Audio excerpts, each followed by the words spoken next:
주의 전에 올라오신 여러분을 주님의 이름으로 환영하고 축복을 드립니다. 이스라엘 역사에 있어서 가장 중요한 것은 하나님의 성전입니다. 그래서 이스라엘 백성들은 하나님의 성전을 중심으로 예배를 드렸고 하나님의 성전을 중심으로 신앙인으로서의 삶을 영위했습니다.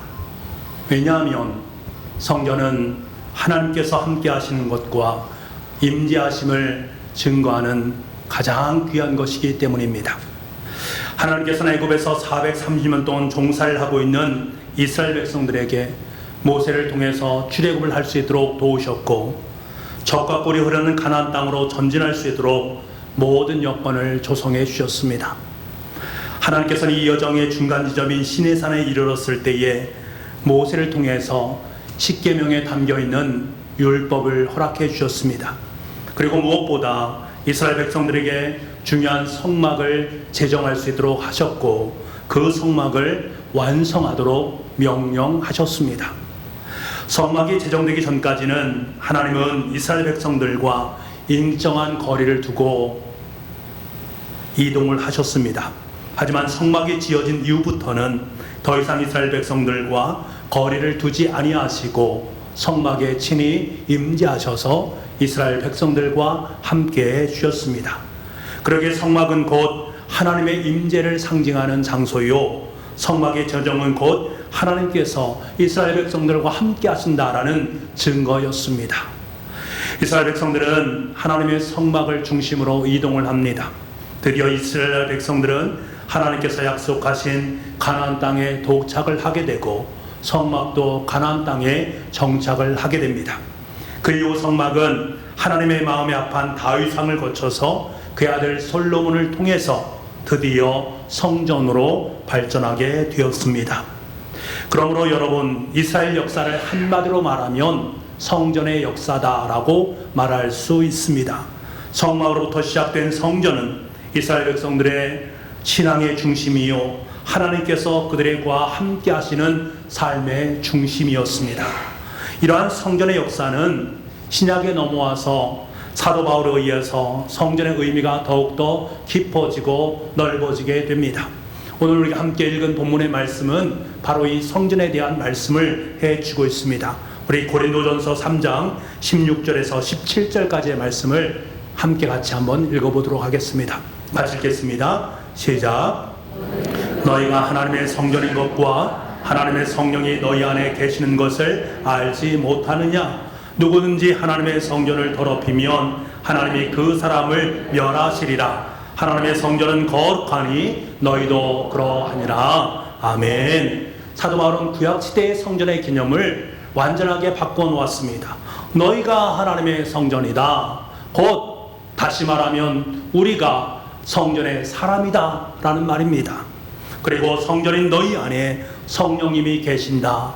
다시 말하면 우리는 성령의 사람이다. 성전의 사람이요 성령의 사람이 곧 교회다라는 것을 일깨워 주고 있습니다. 이것은 실로 엄청난 고백이 아닐 수 없습니다. 우리 몸은 하나님의 거룩한 성전입니다. 그렇기 때문에 하나님의 성전인 우리의 몸을 더럽히게 되면 하나님께서 뭐라고 말씀하십니까? 너희를 반드시 멸하시겠다라고 약속하고 계십니다. 하나님의 성전이 거룩하기 때문에 우리도 거룩한 삶을 살아가야 됨을 천명해 주시고 계십니다. 사랑하는 성도 여러분, 나는 거룩한 하나님의 성전입니다. 내 안에 성령 하나님께서 함께하고 계십니다. 이 사실이 얼마나 복되고 귀한 것인가를 분명히 기억할 수 있기를 원합니다. 그래서 나는 성전의 사람이라는 사실을 매일매일 내 삶을 통해서 자각하고 살아갈 수 있는 우리가 되기를 원합니다. 이것을 바르게 인식하면 인식할수록 성전의 사람인 나는 더욱더 성전의 사람다운 삶을, 성전의 의미에 합당한 인생을 살아갈 수 있게 됩니다. 더 나아가서 이 땅은 성전의 사람들로 말미암아 더욱 거룩한 하나님의 땅으로 아름답게 변화되어져 갈 줄 믿습니다. 근데 여러분, 나는 하나님의 성전입니다. 이렇게 신앙 고백하는 것만으로 거룩한 성전으로서의 역할을 감당할 수 있습니까? 정말 그럴 수 있습니까? 전혀 그럴 수 없습니다. 그럼 어떻게 하는 것이 성전의 사람이 내가 바른 성전으로, 거룩한 성전으로서의 역할을 감당할 수 있는가? 하나님의 성전으로 바르게 세워지기 위해서 어떠한 것들이 내 삶 속에 필요한 것들인가 하는 문제입니다. 이를 바로 알기 위해서는 이스라엘 백성들에게 하나님께서 제정해 주셨던 성막 속에 담겨져 있는 중요한 요소들, 그것을 깨닫는 것이 대단히 유익한 일입니다. 하나님께서 명령하신 이동하는 성막, 그리고 후에 이 성막이 정착되어져서 만들어진 성전, 그리고 이후 신약시대의 성전의 사람은 공통적으로 갖춰야 될 요소들이 있단 말입니다. 이것이 분명하게 갖추어져 있을 때 하나님으로부터 너희는 하나님의 성전이다, 너희는 하나님의 성령이 너희와 함께 하신다, 성막과 성전의 진정한 의미가 될 수 있음을 우리에게 말씀하십니다. 그렇다면 성막에서나 성전에서나 공이 필요한 조건이 무엇인가? 그것은 바로 번제단, 그리고 물두명, 진설병, 금촛대, 분향단, 법궤입니다. 이 6가지 중에 한 가지라도 없다면 우리는 성막, 성전이 될 수 없습니다. 노자의 도덕경에 보면 이런 글이 있습니다. 모름지기 속해야 할 곳이 있으니 본래의 깨끗함을 드러내고 타고난 본바탕을 지키고 자기를 작게 하고 욕심을 버리는 것이 그것이다. 타고난 본바탕을 지키고, 여기서 말하는 타고난 본바탕이라는 것은 포박이란 말을 해석한 것입니다. 포박이라는 것은 포자는 안을 포자에 통나무 박자를 의미합니다. 사람들은 통나무를 가지고 그릇도 만들고 가구도 만듭니다. 그것을 보면서 야, 참 멋있다, 화려하다, 좋다라고 말을 합니다. 하지만 노자는 뭐라고 말합니까? 그 그릇과 그 가구가 중요한 것이 아니라 원래 통나무가 중요한 것이다. 너희는 그 통나무를 볼 수 있어야 된다. 다시 말하면 모든 것의 바탕이 되는 근본 정신과 근본 마음을 바라볼 수 있어야 되고, 그것을 깨닫는 것이 중요함을 일깨워 주고 있습니다. 마찬가지로 하나님의 성막, 하나님의 성전, 성전의 사람이 되기 위해서는 그 속에 담겨져 있는 근본적인 통나무를 볼 수 있는 은혜가 우리 가운데 있어야 한다라는 거예요. 이것이 바로 통나무가 말하는 6가지의 성전을 성전되게 만드는 요소, 근본적인 정신, 근본 마음이라는 것입니다. 그러면 성막의 6가지 필수 요소가 무엇인가? 내가 그것을 내 마음속에 잘 품고 진정된 성전의 사람으로 살아가고 있는가? 그 6가지를 우리가 함께 그림을 통해서 보도록 하겠습니다. 구약시대의 성막의 구조인데요, 성막을 들어가기 위해서는 반드시 동쪽으로 난 뜰문을 통과를 해야 됩니다. 뜰문을 다 통과하고 나면 앞에 제일 먼저 보는 것이 번제단, 그리고 그 앞에 물두멍이 있습니다. 이것을 성전 뜰이라고 합니다. 그리고 난 다음에 뒤쪽으로 가면 덮어진, 휘장 안에 덮여진 곳이 있지 않습니까? 이것을 성소와 지성소라고 말합니다. 안을 또 들어가 보도록 하겠습니다. 성소와 지성소 안에 들어가게 되면 먼저 성소가 있고 지성소가 있는데, 그 성소의 오른쪽에 보면 떡상이 있고 왼쪽에 보면 금촛대가 있고 가운데 보면 분향단이 있습니다. 그리고 난 다음에 지성소 안으로 들어가면 법궤, 언약궤가 있는 것을 보게 됩니다. 여러분, 이 6가지 구조를 머릿속에 기억을 해 놓으시길 바랍니다. 그렇다면 다시 원래의 그림으로 돌아와서 우리는 먼저 동쪽으로 난 뜰문을 통해서 우리는 성막 안으로 들어갈 수가 있습니다. 먼저 첫 번째 그림 좀 보여주세요. 예, 뜰문을 통해서 성막 안으로 들어가지 않습니까? 이 뜰문이라는 것은 하나의 기준점을 말합니다. 세상과 구원받은 사람을 기준으로 만드는 것이 바로 이 뜰문입니다. 뜰문 밖은 세상을 의미하는 것이고 그 안에 들어가는 것은 구원을 의미하는 것입니다. 그 안으로 들어갈 때에만 우리는 하나님의 자녀가 될 수 있고 하나님의 백성이 될 수가 있습니다. 그렇기 때문에 이 뜰문은 무엇을 나타내는가? 바로 예수 그리스도를 의미하는 것입니다. 예수님을 믿음으로 말미암아 우리가 뜰문 안으로 들어가게 되면 구원의 은혜를 받게 된다. 여러분, 아직 여러분의 인생 속에 구원의 확신이 없는 분이 계십니까? 예수님을 나의 주님으로 나의 구주로 영접할 수 있기를 간절히 소망합니다. 그리고 믿음으로 뜰문 예수 그리스도를 통과해서 성전뜰로 들어갈 수 있는 은혜가 저와 여러분의 삶 가운데 있기를 간절히 소망합니다. 이제 뜰문으로 들어가면 우리가 만나는 것이 번제단과 물두멍을 만나게 됩니다. 이 번제단과 물두멍의 가장 중요한 의미는 죄 용서의 의미입니다. 이스라엘 백성들이 성막에 들어올 수 있는 곳은 바로 이 번제단과 물두멍이 있는 성전뜰까지입니다. 더 이상은 이스라엘 백성들은 그 안으로 들어갈 수가 없습니다.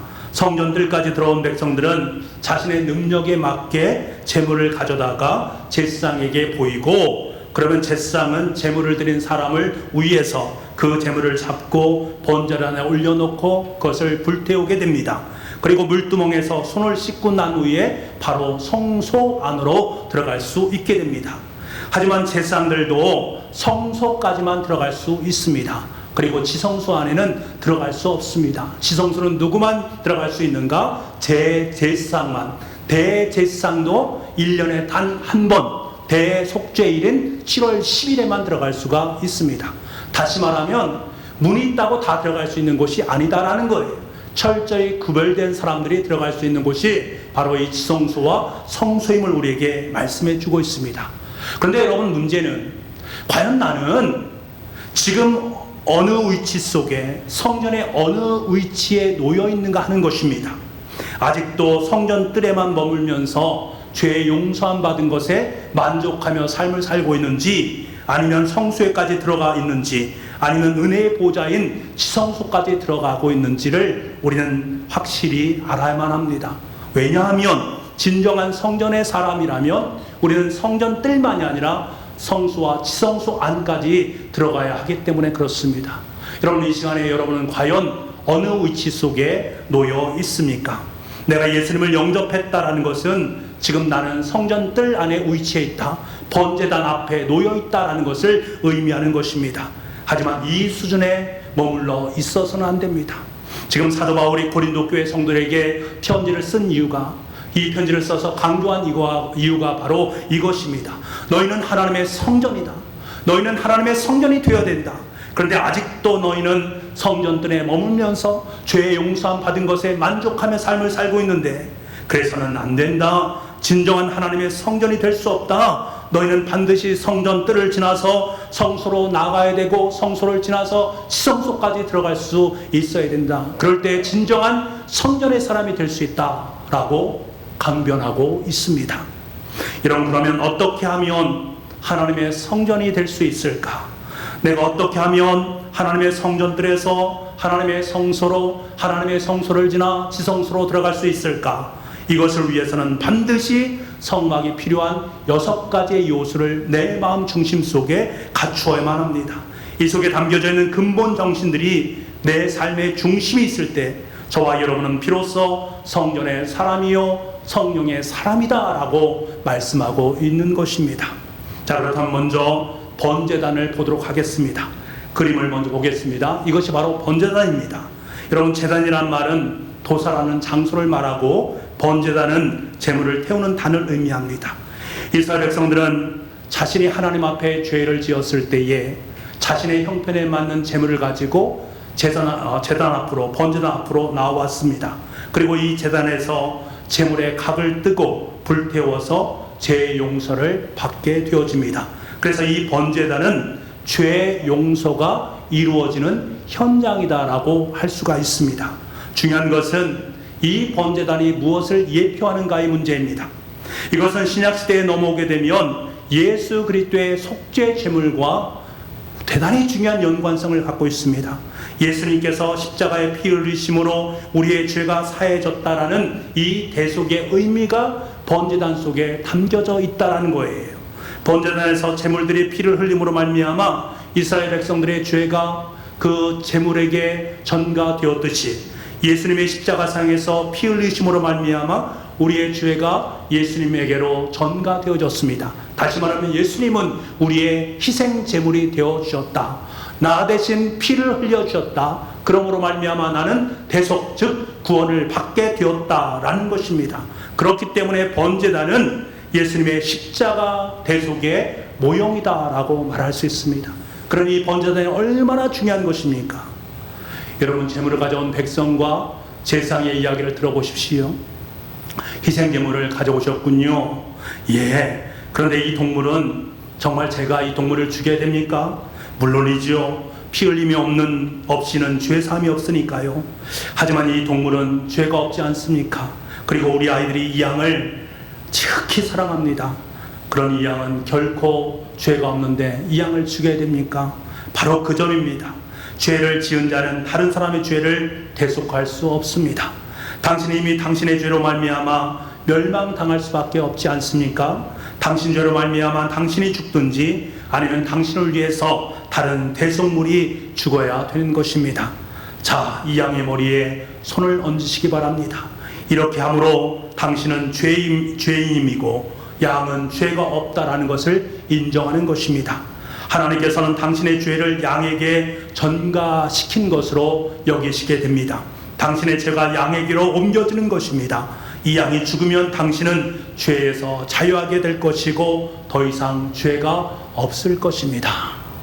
사랑하는 성도 여러분, 우리가 하나님 앞에 나아가기 위해서는 반드시 죄의 문제를 해결해야만 합니다. 반드시 번제단을 통과를 해야 됩니다. 우리가 죄를 가진 채로 절대 하나님 앞으로 나아갈 수 없습니다. 하나님께서 우리의 죄를 발견하는 즉시 진노하시고 심판으로 우리에게 다가오시게 됩니다. 왜? 하나님은 거룩하시기 때문입니다. 그렇기 때문에 하나님 앞에 나아가기 위해서는 반드시 대책이 필요합니다. 심판을 받기 전에 반드시 그 심판을 뛰어넘을 수 있는 대책이 필요하단 말입니다. 이 대책이 무엇인가? 바로 하나님 편에서 우리에게 허락하신 희생제사입니다. 이 희생제사는 하나님께서 우리를 심판하지 아니하시는 유일한 길입니다. 이 희생제사를 통해서만 우리는 죄 용서를 받게 됩니다. 여러분, 그것이 바로 번제단이요, 그것이 바로 십자가입니다. 그러므로 여러분, 하나님 앞으로 나아가기 위해서는 반드시 이 번제단을 통과해야 되고 십자가를 통과해야만 합니다. 그때 우리는 하나님으로부터 용서받은 존재가 되는 것이지요. 사랑하는 여러분, 구원받은 자녀는, 즉 번제단을 경험한 우리는 매일 우리의 삶 가운데 구원의 확신을 갖고 다시금 감사하면서 구원에 감격하면서 살아가야 됩니다. 다른 어떤 것보다도 주님의 십자가로 말미암아 구원받았다라는 이 사실 하나 때문에 감사하고, 어떤 고난이 우리 가운데 닥쳐올지라도 또다시 감사하고 기뻐할 수 있는 저와 여러분 될 수 있기를 간절히 소망합니다. 번제단을 통과하셔서 하나님께 우리에게 허락하시는 또 다른 물두멍으로 나아갈 수 있는 저와 여러분 될 수 있기를 간절히 소망합니다. 두 번째는 물두멍입니다. 물두멍의 그림을 보십시오. 이러한 모습입니다. 물두멍은 성소에 들어가기 위해서 반드시 거쳐야 될 두 번째 길입니다. 거기에는 물이 채워져 있습니다. 일반 이스라엘 백성들은 이 물에 접근하는 것들이 금지되어져 있습니다. 왜? 이 물두멍에 담겨져 있는 물은 제사장들만이 손을 씻을 수 있기 때문에 그렇습니다. 성소에 들어가기 전에 그곳에서 신을 씻을 수 있는 손과 발을 씻을 수 있는 사람은 제사장밖에 없습니다. 제사장을 돕는 레위인들도 성소에 들어갈 수 없습니다. 아론의 후손인 제사장들만 허락되어 있습니다. 여러분, 이스라엘 평민들에게는 이 물두멍이 별로 중요하지 않습니다만 제사장들에게는 너무나도 소중하고 너무나도 귀한 것입니다. 그렇다면 여러분은 이 물두멍에서 여러분의 손과 발을 씻을 수 없습니다. 왜? 여러분은 제사장이 아니기 때문입니다. 그런데 여러분, 놀라운 일이 일어났습니다. 구약시대에는 물두멍에서 손을 씻을 수 있는 유일한 사람이 제사장인데, 이것이 신약으로 넘어오게 되면 대단히 중요한 것을 우리에게 말씀해 주고 있습니다. 베드로 사도는 우리에게 베드로전서 2장 9절에 뭐라고 선포하고 있는지 우리 말씀을 보도록 하겠습니다. 그러나 너희는 택하신 족속이요 왕같은 제사장들이요 거룩한 나라요 그의 소유된 백성이니, 너희는 왕같은 제사장들이요 하나님께서 친히 우리들을 뭐라고 불러주시는가? 예수 그리스도를 영접하고 예수 그리스도의 믿음으로 고백한 그 사람들을 뭐라고 불러주시는가? 왕 같은 제상이라고 불러주신다. 우리 그리스도에 대해 특권이요 기쁨이 되는 것이 바로 이것입니다. 여러분, 이제는 믿는 자마다 제상의 직분을 갖게 되었습니다. 저와 여러분의 신분은 평민도 아닙니다. 일반 레위인도 아닙니다. 하나님께서 왕 같은 제상으로 친히 불러주신 제상이다라는 사실, 이 사실을 분명히 믿음으로 고백할 수 있기를 원합니다. 그러니까 우리는 당당하게 이 물두멍으로 나아갈 수 있고 그곳에서 우리의 손과 발을 씻을 수 있는 것입니다. 하나님 그렇게 우리에게 특권 허락해 주셨다라는 사실. 여러분, 성경에서는 물은 무엇을 의미합니까? 에베소서 5장 26절에 보면 그는 물로 씻어 말씀으로 죄를 정결케 하였다라는 말씀을 해주시고 있습니다. 여러분, 속죄의 보혈은 구원받을 때 적용됩니다. 번제단과 십자가는 우리가 구원을 받을 때 적용되는 것입니다. 그 이후엔 물로 계속적으로 우리의 죄를 씻어내야만 합니다. 우리에게도 예수님의 보혈로 구속받는 것으로 끝나는 것이 아니라 매일 이 물두멍에서 정결케 하는 의식이 우리 가운데 필요하다라는 사실입니다. 그것이 바로 회개입니다. 우리는 죄를 고백하기만 하면 우리를 용서해 주시고 우리를 정결케 해 주셨다고 말씀하시니 죄를 지을 때마다 물두멍에서 내 손과 발을 씻을 수 있어야 된다라는 거예요. 물두멍에서 씻는다라는 것을 죄를 자백한다라고 말하고, 예수님께서는 이것을 뭐라고 말합니까? 발을 씻는 행위다라고 말씀을 하고 있습니다. 이 성막 안에서 제사장들은 수시로 손과 발을 씻고 하나님께 회개하고 그리고 난 다음에 성소로 들어가서 하나님의 사역을 감당했던 거예요. 사람은 아담에게서부터 내려오는 죄가 있습니다. 죄의 삭은 사망이다라고 성경은 말씀을 하고 있습니다. 죄인이 아닌 사람은 한 사람도 없다라는 거예요. 모두가 다 죄인입니다. 예수님을 믿고 성막 안에 들어가 있음에도 불구하고 여러분 죄를 짓지 않습니까? 아니, 그 사람 또 죄를 짓습니다. 예수님을 믿음으로 고백하면서도 여러분 죄를 짓지 않습니까? 여러분, 번제단에서 자신의 죄를 용서받았음에도 불구하고 우리는 또다시 죄를 짓습니다. 여러분이 죄인이 아니다라고 말할 수 있습니까? 날마다 하나님의 성전에서 예배하지만 또다시 죄를 짓는 우리의 모습을 부정할 수가 없습니다. 그렇기 때문에 저와 여러분에게 필요한 것이 무엇입니까? 물두멍이 필요한 것입니다. 여러분, 하나님께서는 우리가 지은 모든 죄를 알고 계십니다. 우리는 반드시 이 죄를 물두멍에서 씻어야만 합니다. 그렇지 않으면 우리는 점점 하나님을 피하게 되어 있습니다. 여러분, 성경에 뭐라고 말씀하십니까? 분을 내어도 죄를 짓지 말며 해가 지도록 분을 품지 말라라고 말씀하십니다. 이 말씀은 잠자리에 들기 전에 분을 다 풀어라, 내일로 넘기지 마라. 다시 말하면 잘못한 것이 있으면 그날 회개하고 그날 자백하는 것이 중요하다라는 것입니다. 물두멍에서 물로 씻어내듯이 주께 죄를 자백하고 회개하면 하나님께서 우리에게 가까이 오신다. 야고보서 4장 8절 말씀에 이 말씀이 있습니다. 야고보서 4장 8절 말씀을 저와 여러분 함께 읽겠습니다. 시작. 하나님을 가까이 하라. 그리하면 너희를 가까이 하시리라. 죄인들아, 손을 깨끗이 하라. 두 마음을 품은 자들아, 마음을 성결하게 하라. 아멘. 우리가 하나님을 가까이 할 때에 하나님께서는 우리에게 가까이 오신다고 말씀하십니다. 내가 매일매일 자주자주 죄를 지을 때마다 물두멍에서 회개의 씻음을 경험할 때에 하나님께서 우리에게 가까이 오신다. 그냥 가까이 오시는 것이 아니라 생명과 사랑과 넘치는 복과 은혜와 필요한 기도의 응답을 가지고 우리의 삶 가운데 오시는 것입니다. 그래서 우리는 날마다 물두멍에서 우리의 죄를 씻어낼 수 있어야 됩니다. 욥기서 17장 9절 말씀에 보면, 그러므로 의인은 그 길을 꾸준히 가고 손이 깨끗한 자는 점점 힘을 얻느니라. 손이 깨끗하게 물두멍에서 손을 씻은 그 사람은 영적인 힘을 얻게 되어진다라고 말씀하십니다. 세상을 이기고 악의 세력을 이길 수 있는 강력한 힘이 죄의 용서를 받는 그곳에서 가까이 계신 하나님의 역사 속에 있음을 우리에게 말씀해 주고 있습니다.